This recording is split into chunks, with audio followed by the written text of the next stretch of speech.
Well, Support for Wrong About Everything comes from Minnesota's credit unions. Credit unions are locally based, member-owned financial cooperatives that return earnings to members through higher savings rates, lower loan rates, and reduced fees. Visit mncun.org for more information.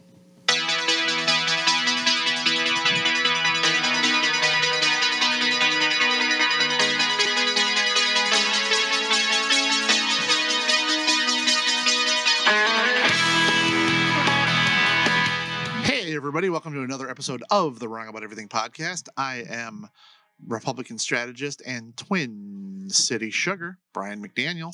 I am former Republican Senate Majority Leader Amy Koch. And I am lobbyist Allison Nesse. And I am lobbyist Rochelle Westlund. And we are Wrong About Everything. Now, before we get into anything else, I have notes for all three of you. One, we had a new nickname for you today, Amy. I'll do it at the end. Okay, you do it at the end. And then both of you are so much more than just lobbyists. We're all lobbyists. Why don't you tell the people what makes you special? I feel like every week it's like a start with an awkward question from Brian. Yeah. When did your parents get divorced, and was it your fault? My parents are still happily married after 42 years. As are mine, and I have no siblings because they stopped at perfection. So, Yeah. Well, mine are still married too. I don't know if happily is exactly the word, but My parents are pretty Mine aren't, but they made it to death till they part. yeah. I was going to say something awful, but it's been a rough week. It's been a bit of a rough week. Finding joy or cheer or jokes it's just not flowing as easily as it did 8 days ago. Oh, okay. I'm just not that funny. No. Well, here we are. Up to us. Here we are in the You guys govern. You lead. in the Minnesota Credit Union Network studio, deep in the pit of despair. Evidently, in MBC Studios in Northeast Minneapolis. We have our fantastic comedian producer Gabe Noah in the other room, making sure that you actually can see and hear this stuff. And we, of course, we're hopefully you're watching us on YouTube. We really are, pushing people towards our YouTube channel. Please, please, please, check us out there. Comment there. That's another level to watch us on YouTube. Yeah, I feel. I really like watching on YouTube. Yeah. Like today, Amy's wearing glasses and she's sitting in my seat. So yeah, we mixed it up. Yeah. Who knows what's going to happen next week? No. Anything. Hey, just quick, Gabe, can you turn down my headphones just a little bit? I feel like everyone's yelling at me already. Well, we're very upset about you. Sorry, guys, I didn't mean to. That intro was real flat. Your mother and I are very disappointed in you. All right, I'll call her later. Yes. Also, please, Thank if you'd like you. to see back episodes, go to www.wrongaboutEverything-podcast.com. Also, if you're in a pit of despair and decide to act out in a way that requires legal representation, please go see our friends at Bradshaw. We don't recommend it, first of all. No. But if you do. But if you're not a snitch, we do understand. Yeah. If you do. Yeah, we get it.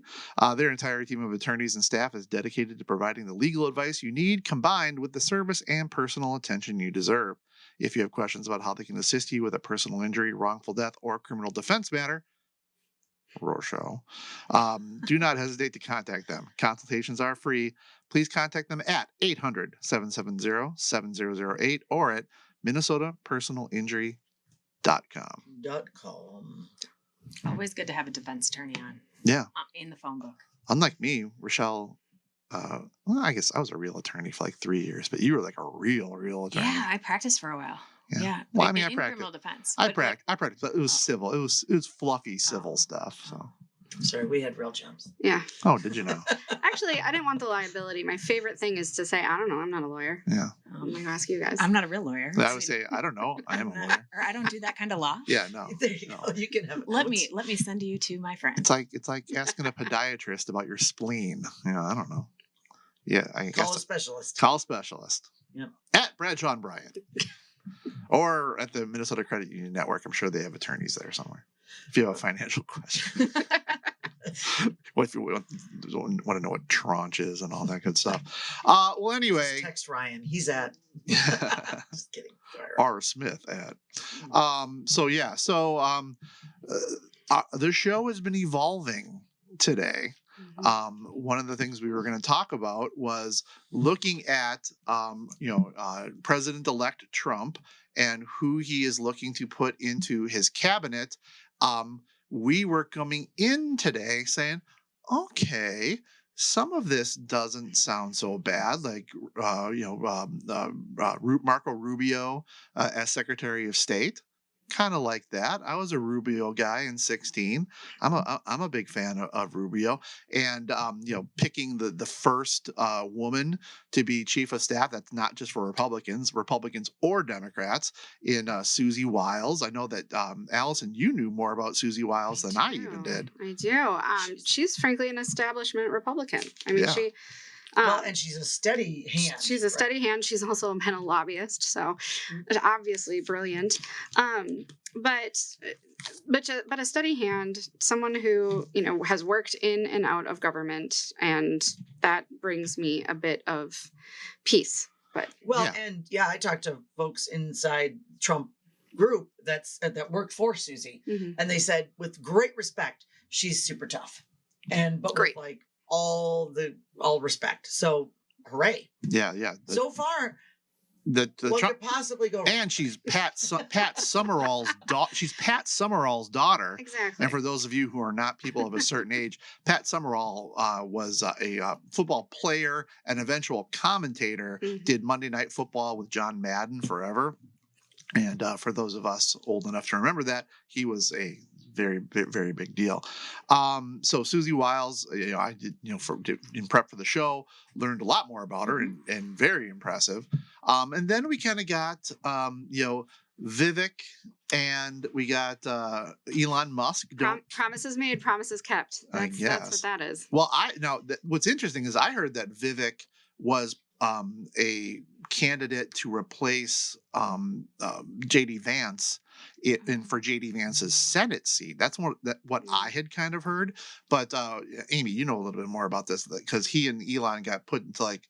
Yeah, so it's the Department of Government Efficiency. Yes. Which I was going to say innovation, and I knew that didn't sound right. It's the Doge, not to be confused with Dogecoin. So here again, as a Republican, I love the idea of a business person of being, approaching government from an efficiency standpoint. There's certainly redundancies. There's certainly waste going on in federal government. It is massive and it gets into every part of our lives. And frankly, there is just because of the size of it and the bureaucracy, there's efficiencies, no doubt about it. What I want to just say so first of all, I like the idea of this. I don't mind it being business people, but from a business person standpoint, I would just say also, you can't just go in and slash and burn, right? Making government efficient is about making government serve the people that pay the bills for that government, making it run better, which doesn't necessarily mean cutting out. It means using technology to make it more responsive. It's about all of these things. And so, I hope that Elon and Vivek think about it in a very comprehensive way. Let me tell you, from working on counties for a long time and trying to get streamlined processes for eligibility forms, we are not great at implementing streamlined technology. So that is it's never a sexy investment. It would be great, but it's not cheap. Yep. I'm a little worried that those in charge of this Doge office also don't seem to have an appreciation for how government works in the first place. And I think that is a critical piece to start out with first. And just with the appointment of Elon and Vivek, it's my understanding that, kind of the tech bros, the venture capital tech bros, who made essentially a deal with Trump that they would fully support them if they could get an opportunity to do this type of work in the White House. And that their guy is J.D. Vance. J.D. Vance has a venture capital background. There is a strong push by venture capital interests and funds managers to fight the regulation that the last 4 years or Democrats have tried to put on technology companies as well as venture capital endeavors. So just the progressive in me, I hate this. I hate this so much because I don't think it's coming from a place of wanting to stop fraud and waste. It's coming from a place of sincere self-interest. Well, sorry, you go, Amy. No, I just would say it's not about, for me, it's not about finding efficiency for you and your company. It's about finding efficiencies for everyone. I agree. Well, and I have no problem bringing in business people if it's like a Larry Perlman or someone from Medtronic or Target, or pick your big company. But this, to me, just kind of reeked of, it's The Apprentice. We're bringing in 100%. Our famous friends who have done something amazing. Both of them, let's give them their flowers. They both have succeeded in their chosen fields, but we brought them in to kind of be to sit on a throne for all of us to kind of say, oh, here we are nothing. We need your help. Please come in and tell us what to do. And I don't think these two kind of certainly more Musk than Vivek, but to these like celebrity business people, I don't think that they can come into government and roll up their sleeves, get spreadsheets in front of them and start figuring out what's wrong. I can see them coming in with grand edicts, and I'm gonna give them their chance to do it right. But it seems like they're gonna come in and say, this is what I experienced as wrong, that slowed down my company, and it doesn't even mean that's wrong. Maybe some of those things do need to be taken care of, but it just doesn't look right. And so we kind of started off, most of us thinking, okay, Wiles is a good pick, and I was surprised. That was a surprise. And Rubio was a good pick. Elise Stefanik, I like her at the UN. Yeah. And then we're kind of the Elon Musk appointment kind of was the first one. I was like, oh, okay. And then today, for the love of God, I mean, as somebody who desperately wants to be able to say things are going to be okay. The government's going to be run by adults, and the adults are going to be able to make sure the government functions and works for the people and all that good stuff. But with the appointment of Minnesota's own Pete Hegseth at Defense, with I can't even say it, Matt Gaetz for Attorney General, and Tulsi Gabbard as which specific one? Director of Intelligence. Director of Intelligence. Now all of the intelligence agencies. I'm a Tulsi Gabbard guy for all the wrong reasons. Dear Lord. But Pete Hegseth is a controversy. I mean, he's on Fox. Great, that's great. Weekend. He's a weekend. News but okay, he's a loyal Fox guy, and that's fine. He can be a loyal. He should be a loyal fan of the president and all that. But he's got a lot of disturbing things in his background, and Republicans can't kind of claim to have this moral high ground when we turn a completely blind eye to violence against women. And I won't even talk about Trump. Let's just talk about Royce White, and let's talk about Pete Hegseth. These are things that are concerning, and doesn't mean that they don't have something to contribute to society, but maybe not something like this. And then Matt Gaetz, Amy. Oh, I don't know. So first of all, with Pete, I appreciate that Trump is trying to bring, as a veteran, I appreciate he's bringing in someone that's been in the field, right? And so I understand the sentiment from many veterans that I've heard that, look, you have a person who served in battle, he's a warrior, and so he understands this. I think that there are, I think that and so I respect that, we'll see what happens with that appointment in the Senate. But, Can I ask a question about from a military space? Yeah. If I don't know what ranking he is, but I assume that most of the time a Secretary of Defense has some kind of ranking in the military. Is that correct? No, like Donald Rumsfeld didn't been in the military at all. So no, it's not a requirement. It's not a requirement. No. And when Pete Hegseth ran for Senate in Minnesota, I was a supporter. I was a volunteer. Wow. I saw him as, he was a very young guy at the time, but I saw him as, the next, kind of wave of conservative men. And then, just kind of like more and more kind of stuff. He ended up not getting endorsed, even, which was, it was, I think that was the Kurt Bills year. That was Kurt Bills. Kurt Bills, who was my friend. So this is not a criticism of Kurt Bills, but Kurt Bills had a very slender campaign, and Pete Hegseth was going to be able to raise money and do all kinds of stuff. And I saw this as a failure of the Republican Party to put themselves in a position to win. Now, Pete Hegseth went on to bigger and better things. But Matt Gaetz seems like a troll. This is a trolling move. I don't think that Gaetz can get confirmed by the Senate with Murkowski and Collins and all that. But I mean, this is there's sex trafficking. He was facing sex trafficking charges, and for girls, by the way, and underage. But I'm going to flip what I said about Elon and Vivek having no experience and saying, how do you stop sex trafficking? You put an expert in the role. He knows exactly how to do it. Strong endorsement for Matt Gaetz by Allison. And I think that our good friends put it on the record. Yeah. I think our good friends at Bradshaw Bryant would like me to say allegedly for all this stuff. Yeah. Oh, I'm sorry. Yes, I said he was under investigation. Yeah. Well, and alleged. So Trump, 2016 Trump, remember, what was he going to fight? He was going to fight the swamp. This feels swampy. And this feels super swampy. When you're putting your supporters in positions where I don't feel they're qualified and could be problematic, it's swampy. And he wasn't doing that. He was picking outside the box picks. I love that. That's great. Do outside the box picks. Don't do like the normal Washington picks. I'm okay with that. And he kind of mixed it in a little bit, right? Some of his people that he's put in are longtime Washington folks. And so he had a nice mix there. I feel like Gaetz jumped the shark.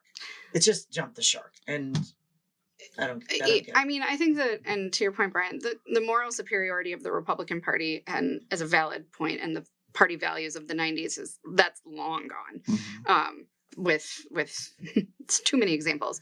But with Gaetz and these critters of the swamp climbing up to leadership positions, it's kind of an FU. It's the FU choice, and the totally voter, the electorate, the majority of Americans are kind of in an FU mood, it feels like, and both this election cycle, the previous election cycles, they've just been super anti-establishment. People are sick and tired of establishment, and Trump is the king of anti-establishment. Well, and I'm GOP-y. I'm establishment GOP. Yeah. I think you have to have people with experience in most of these positions. My problem isn't having a former U.S. rep as Attorney General. That is not my problem at all. It's Matt Gaetz specifically. And it's disappointing. Now, it wasn't all bad news today, because the Senate Republicans chose their majority leader, and they chose John Thune from South Dakota. So just right next door. And that was a sigh of relief, a little bit. I think that's an excellent choice. Mm-hmm. Yep. I think that it was between him and John Cornyn and Rick Scott. And I thought Rick Scott would have been the wrong way to go. Mm-hmm. But it kind of seems like the Cornyn people kind of eventually rallied behind the Thune people. Mm-hmm. And I think that is good because one, we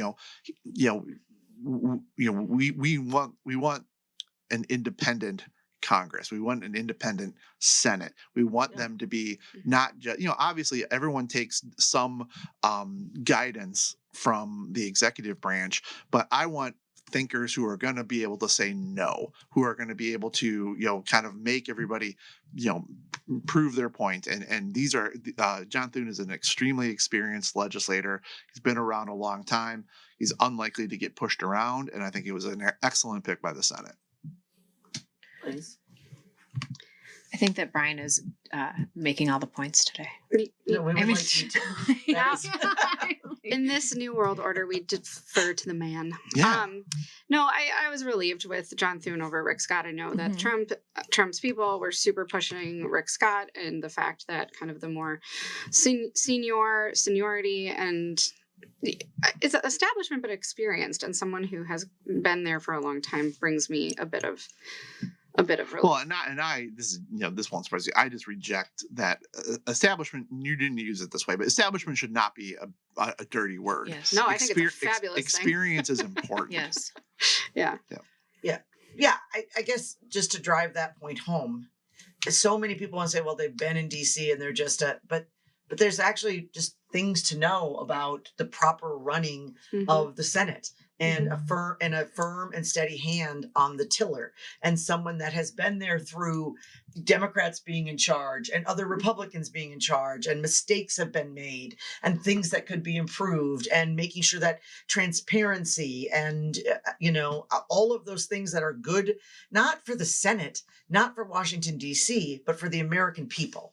That's really where I'm focused when I'm talking about like government efficiency. I love the idea of it, but make sure that it's about customer service and efficiencies and innovation in government and pushing the envelope on bureaucrats that move really slow. And the same thing with like Thune. He is a steady, solid hand. He is for me, he's a rock solid conservative. Hooray, but also has the experience to navigate and to move things. And, he made very clear, like, we're going to move forward. Of course, Republicans are going to move forward with a Republican president's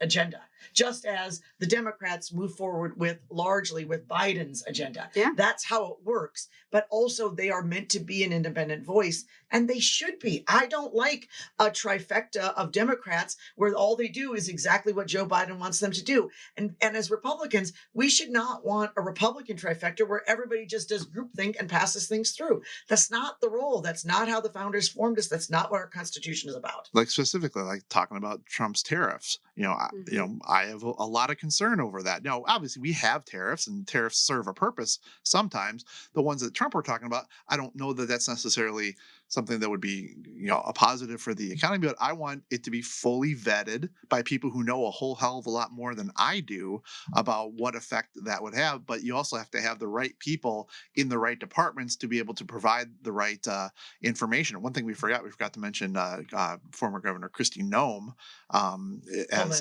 Homeland Security. I don't get it, because South Dakota's not even on the border of Canada. Yeah. Like, I'm not sure about that one. Well, but she does have executive experience. If she'll kill her own dog, just think what she'll do to someone threatening. She could keep her home secure from puppies. Well, and when Texas was having their issues with border security, Noem was one of the states that sent her National Guard down to the Texas border during that situation. So there's space for her.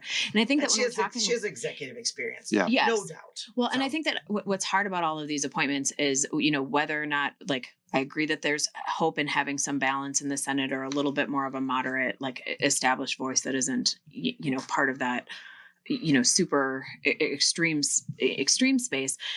But I think for all of this, as you're talking about, or as we're talking about what is the Trump agenda and what they're going to be asking to push through, I think that's the part that gives, like, it's hard for me to get excited about any of these, because I can't tell what this means from what is the agenda that is going to be pushed forward.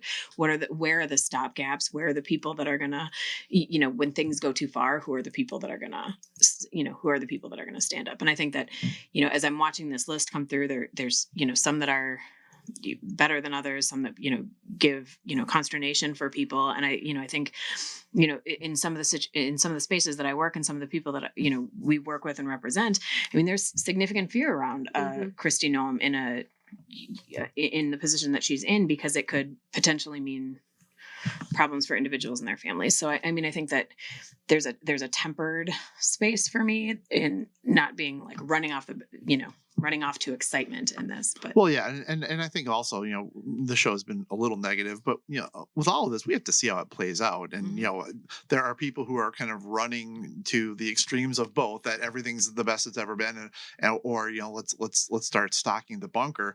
And it's not going to be either extreme. And I know someone's going to text me saying that's coming from a place of privilege. Well, it's also coming from a place of experience. Now I want to see what kind of president is Trump going to try to be. I thought in 2016, and I was wrong, that what Trump wanted was to be elected president. That like Jesse Ventura, that he had no interest in kind of affecting government. No. Jesse Ventura had like 2 or 3 things he wanted to do, like reducing the price of his license tabs on his car. Yeah, and I was staff up at the House of Representatives in Minnesota when Jesse was governor, and you never saw him there. He was barely ever there, and he didn't care. I kind of thought that was going to be kind of the absentee figurehead president. I thought that's what Trump was going to be. be. Now that ended up not being what he was. Now for 2024 President-elect Donald Trump, I saw this as, well, what he wanted was the revenge tour, which he got, and what he wanted was his court cases to be, taken off the table, which has happened.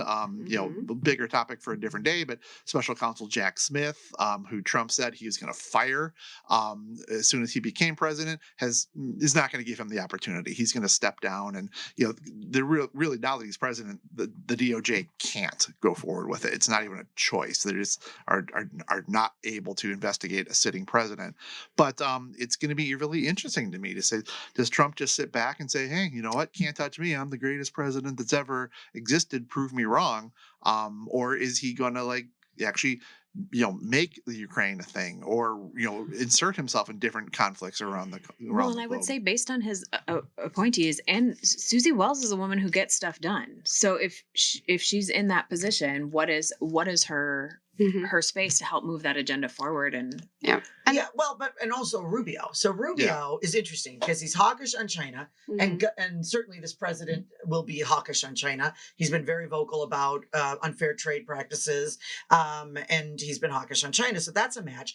But Rubio is also much more supportive of NATO than the president has been. Yeah. So that's why I like the pick, right? I don't want a pick that's just going to be yes, sir, yes, sir, yes, sir, I'll get done whatever you need. I want someone who's going to push back a little, that's going to have some different thoughts, but ultimately work with the president to get things done good for America. So I like that pick.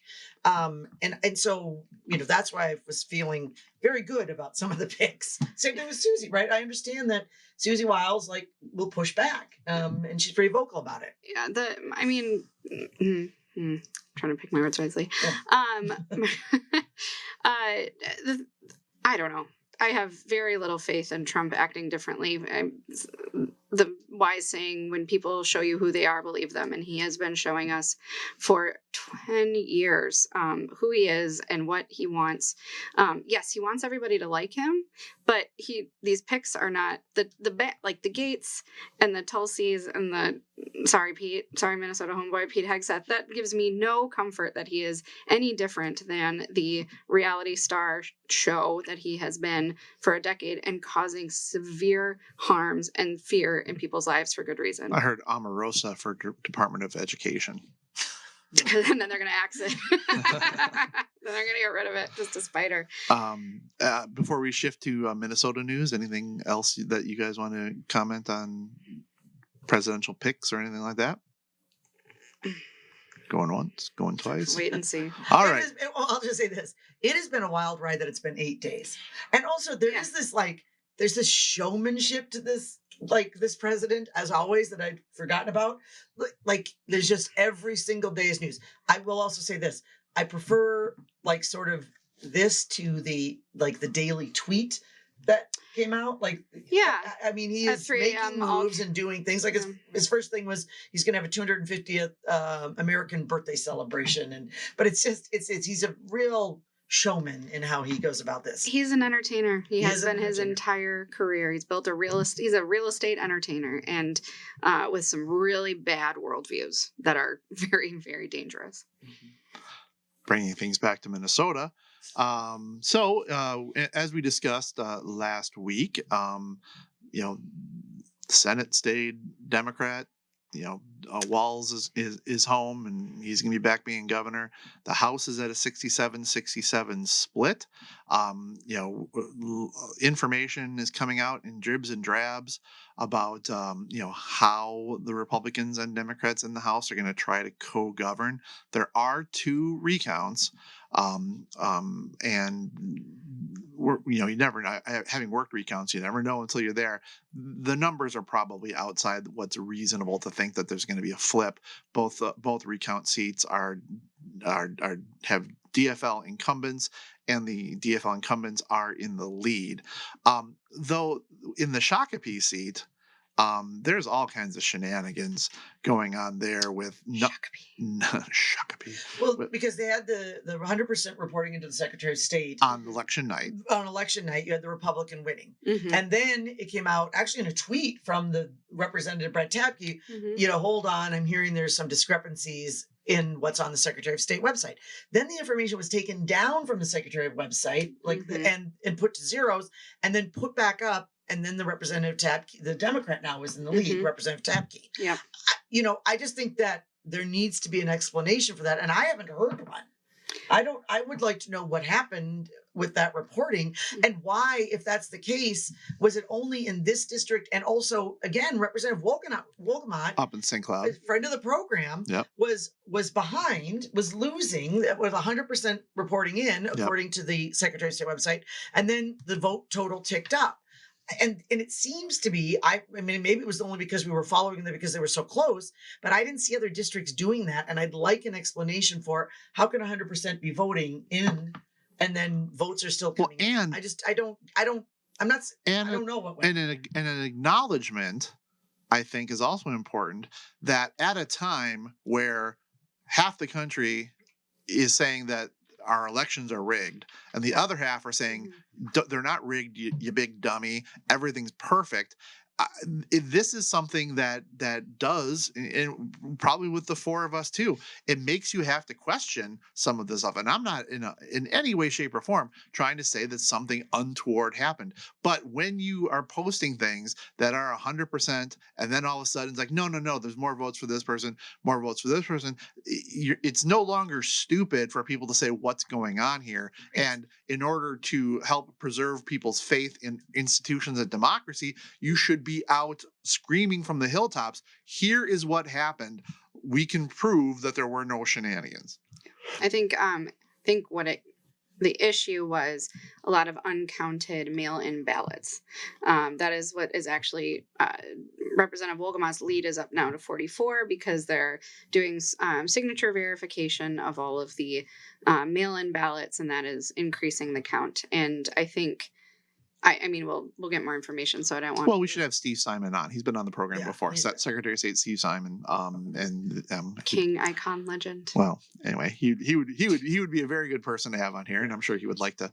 And also, speak to our audience. He has spoken before about like the need because of people's concerns and sort of side eye when it looks at elections, that these sort of things have to be.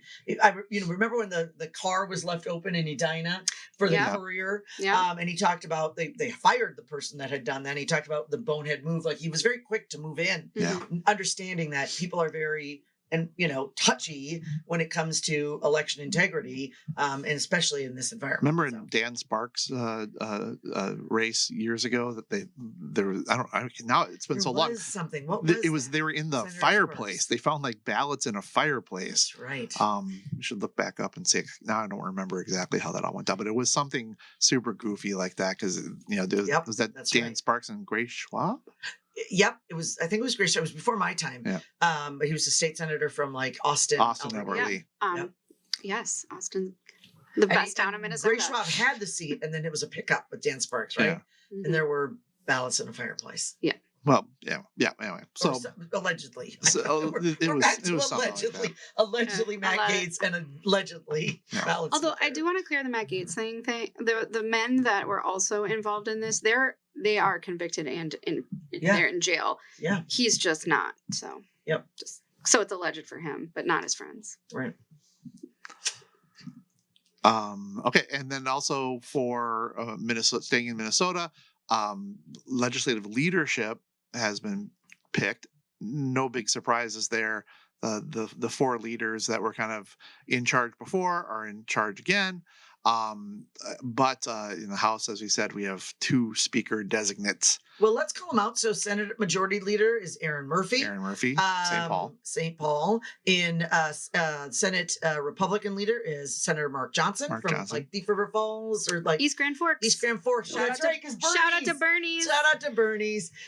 East Grand Forks, where Gabe and I have done comedy together there. Oh, sorry, East Grand Forks. Where I stayed in the worst hotel I've ever. Remember, I sent you guys pictures of the bed sheets with blood on them, and it was that bad. Only the most celebrity visit that they've had, other than Molly Yee, the Food Network channel star who lives in East Grand Forks. Yeah. But then you guys. It was something. And then in the House, and we cannot say, so we can say Majority Leader, Minority Leader for the Senate. We can't for the House yet. And so it is former speaker and speaker designate Melissa Hortman, but that doesn't mean that she'll necessarily be the speaker again. They have to negotiate. One of the Brooklyns, Yep, Park or Center. It's Park. It's Brooklyn Park.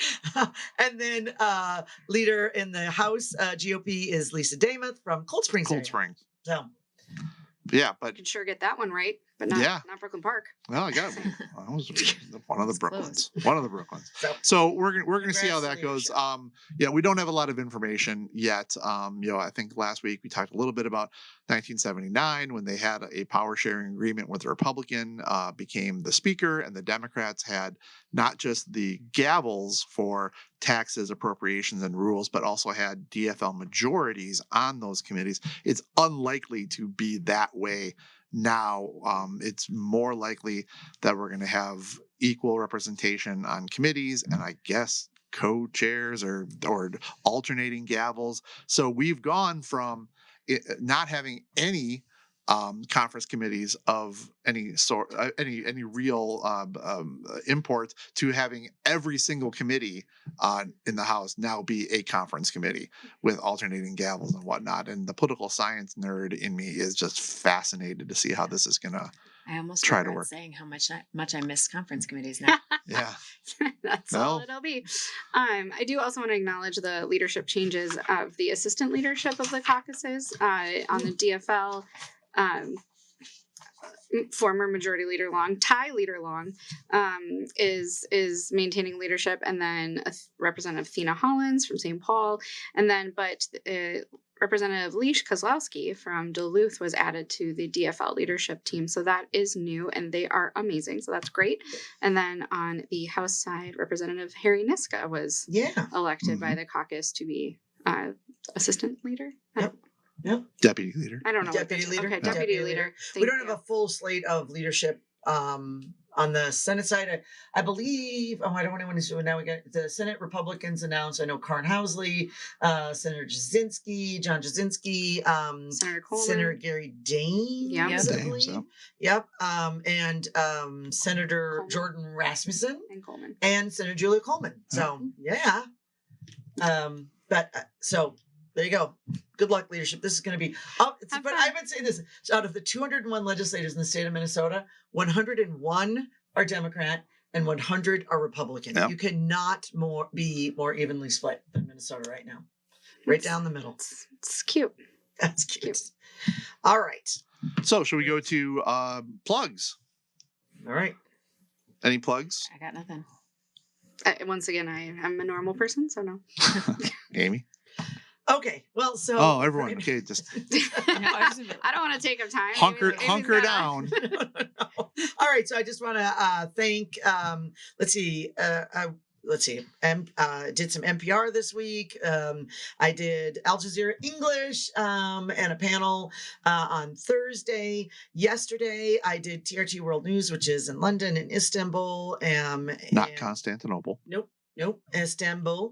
And Was just before Constantinople. this, Times Radio London, and interview with Henry Bonsu, who was a rapid fire questioner. Oh, interesting. Yeah, it was like I was being interrogated, but still had fun, and wanted to say thank you. So, and then, of course, Brian and I, Every yes, Tuesday. on the BS podcast, Mhm. and around a few radio stations around the state as well. Yes, it Bob is. Sansom. And I was on Almanac last Friday. You can still catch it at tpt.org/almanac. And we are, as a podcast, we are going to be at a very special event. Purple Party. Event, the Purple Party. It's going to be with our good friends at Majority in the Middle.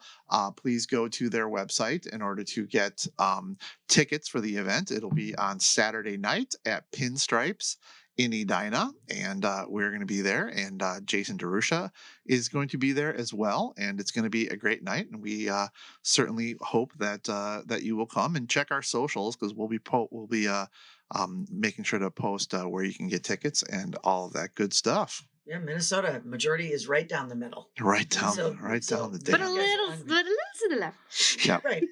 with Senator Mitchell. Just a Congratulations. smidge, yeah. And the executive branch. Yes. Thank you. And the other 3 statewide constitutional offices. There you go. Just saying. There you go. That's right. So any dysfunction is clearly owned by the Democrats. Thank you for pointing that out. Okay, Spanks and Thanks. Who would like to go first? I will. I feel like Not everybody at once. I feel like I have good ones this week. I have 2. All picks. right, go for it. And Let's one hear of them, Amy and I already talked about. So, Amy, if I steal this one from you, you can feel free to jump in. them. Oh, okay. So, I've been trying to stay home more, which means I've been watching a lot of documentaries. Yeah. And one of the documentaries that I watched this week was about Harriet Tubman. And I feel like even though we learned about her in school, I didn't know all the details. And so it was a really interesting documentary to learn just about what an amazing person that she truly was. And this week on Veterans Day, Harriet Tubman was honored as a veteran, which is As a general. as a general. Mhm. Sorry, Here comes a reading general. here. Yep, which is awesome because like she actually did lead a whole battalion of troops from the Northern Army to free a number of people in the Civil War, which is just amazing. So long overdue, but just a really good nod to honor the amazing people that are General in this Tubman. country. Yeah, it was General great. Tubman. You were telling me about the show, and I was Mhm. like, "Oh my gosh, they just named her a general I know, today." so cool. General Yeah. Tubman. So cool. And So before you get to thanks, your next Netflix. one, Yeah. before you get to your next one, Harriet Tubman was just a badass Yes, she was. Republican Oh, woman. yes, what it was. And now you can call her a veteran. So just like Amy, a badass Republican woman who is a veteran, Amy, how do you think you have lived up to the legacy of Harriet Tubman? Yeah. Well, do you I think listen, that you I have can't even done begin. enough? She hasn't First gotten of an all, Emmy yet. most people have not lived up to the legacy. Rank of Harriet Tubman. your allyship Yeah. on a scale of 1 to 10. One to One to one to Emmy. regional Emmy. I cannot even come close to General Tubman. But it was a great show, and a great honor for her to be a general. And it was a good news week. So finding the light where you can. And my second one was things that made me smile today, because today was a very interesting day as appointments were coming out. This morning. In Congress, they heard their second committee on UFOs in Congress. And I find it to just be a very interesting space. It is bipartisan, friends. So a bipartisan hearing on UFOs that are apparently on land and in sea. And, today it was on technology and how the technology of these crafts have impacted the United States. And there's a lot that they can't tell you, but I find it a delightful sidetrack of the mind. As an adult, I am not all that interested in UFOs, but as a child, I was terrified of them. I never got into them as a child. I just think it's interesting that this is the congressional hearing of the day. Yeah, well, you know why? Because they're real. Well, Space Force needs Space Force. Literally. Space Force needs something to do. It's happening. Yeah. So Yeah. At my nieces and nephews' school this week, they were honoring veterans, and Space Force was one of them. nice. I was in a congressman's office in DC last year, and he had all of the regalia, and Space Force was up there. That's great. That's super. My thank is actually for Minnesota Vikings Cameron Bynum, who each week works so hard on both being excellent and winning games, but his celebratory dances. And this week, a couple weeks ago, he did one that was the handshake from The Parent Trap, iconic. But this week, he did a pretty almost spot-on rendition of Ray Gunn's infamous breakdancing performance from the 2024 Paris Olympics. So it was really great. So look it up if you haven't seen it.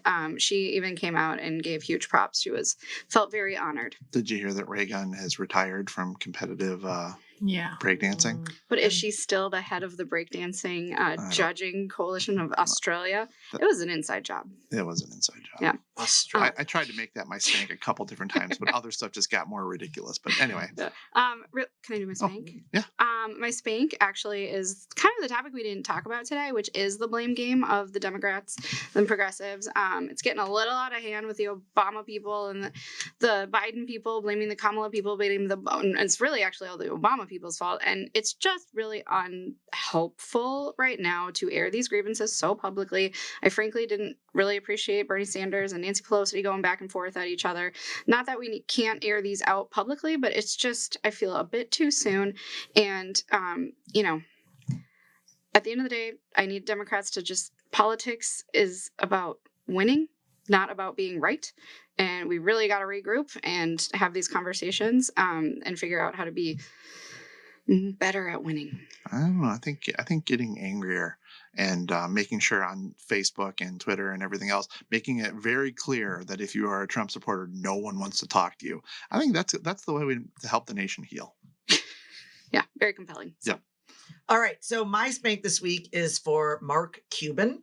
Also one that I wanted to do a couple weeks ago, and things got into it. But that's Secretary of Agriculture Mark Cuban. Right. Well, he's wishing now. So a couple of weeks ago, right before the election, Mark Cuban went on The View and talked about that Trump only surrounds himself. He doesn't surround himself with smart women, which was. He was rightly called out for by many people. And it's whether you're a Republican or Democrat, if you talk about those sort of things and demean women, you're a super misogynist pig and should shut up. Mm-hmm. Now, then he came out and he apologized for it and blah, blah, blah. Whatever, Mark, you said it.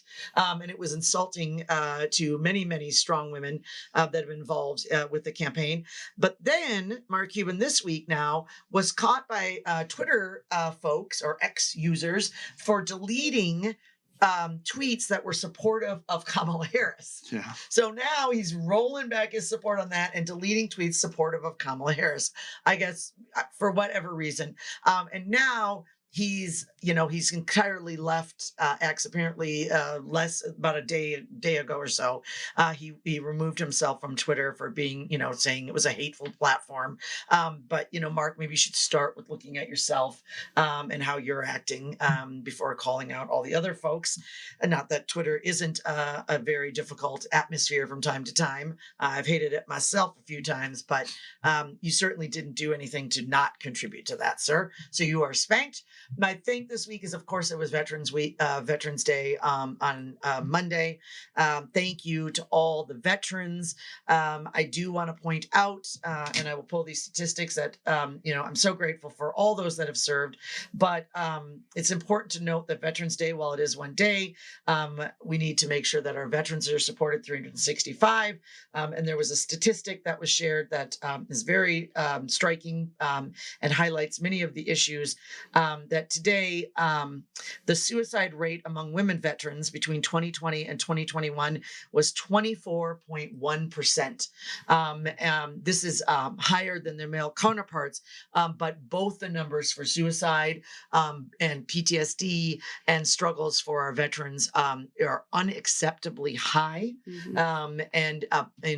It's great to have parades. It's great to have Veterans Day, but these are folks that have served us and done things that most of us, are not able or are not willing to do.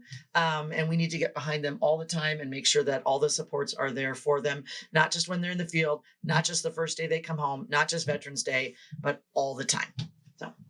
Thank you very much, Amy. Just to piggyback on that a little bit, my father, John McDaniel, did 2 tours in Vietnam, and his dad, my grandfather, Fred McDaniel, Harold, but he went by Fred.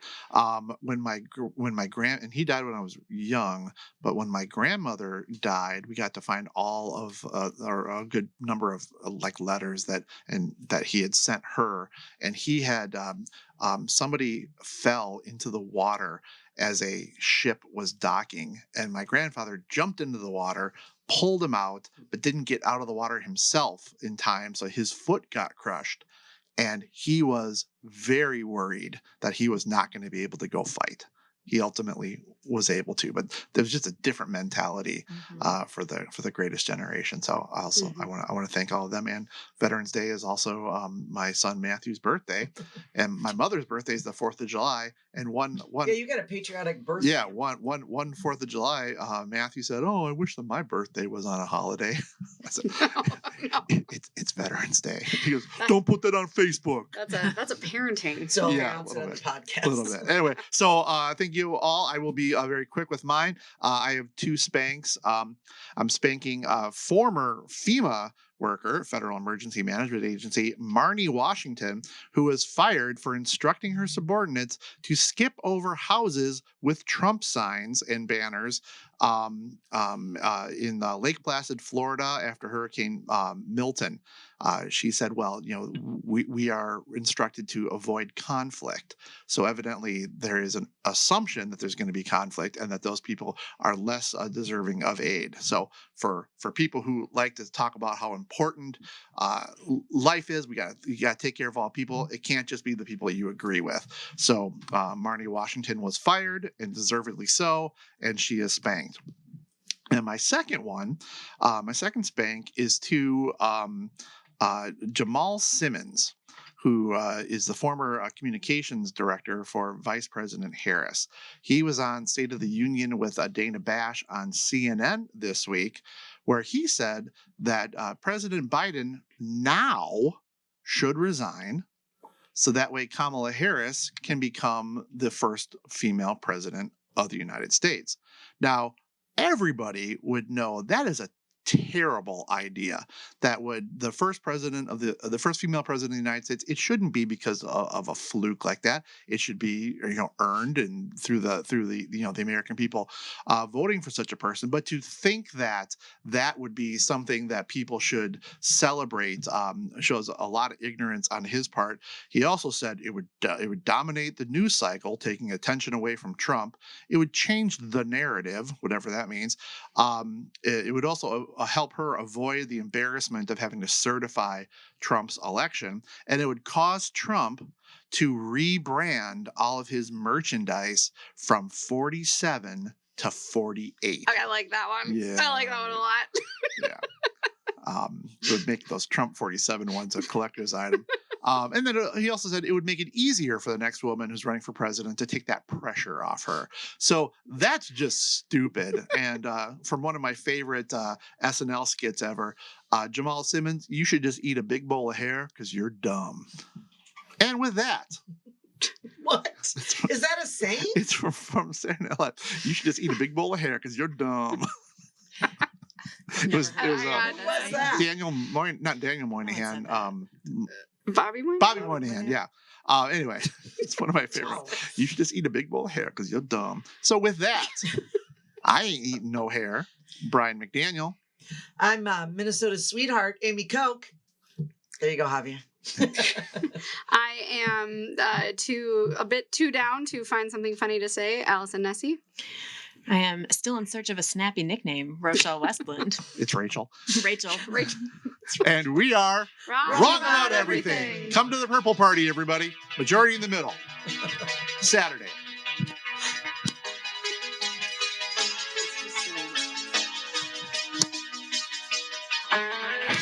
NBC. No relation to NBC.